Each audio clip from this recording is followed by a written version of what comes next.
তুই না কিরম লাগলো ফার্স্ট ডেট কলেজ? ভালো। আমার মনে হয় না এরপর থেকে এই কলেজে তোমার কোনো প্রবলেম হবে। ভালোই আছে দোস্ত, মাইয়ার এখন আমাকে ছাইটা তোর সাথে কথা কইতাছে। ভালো ভালো। চল।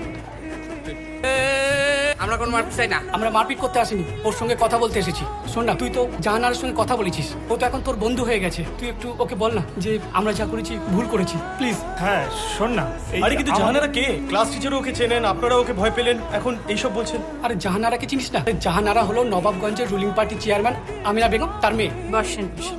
ম্যাডাম আগে আপনি বসেন। আজকে আমাদের সামনে হলো গিয়ে 2 পয়েন্ট এজেন্ডা। এলাকার দারিদ্র দূর করতে হবে, মেয়েদের পাশে দাঁড়াতে হবে, নারীদের এগিয়ে নিয়ে যেতে হবে, আর তার সঙ্গে সঙ্গে এও দেখতে হবে যে গরিব ভাইদের যাতে কোনো কষ্ট না হয়। জাহান, তোমার প্রথম দিনের কলেজ কেমন হলো?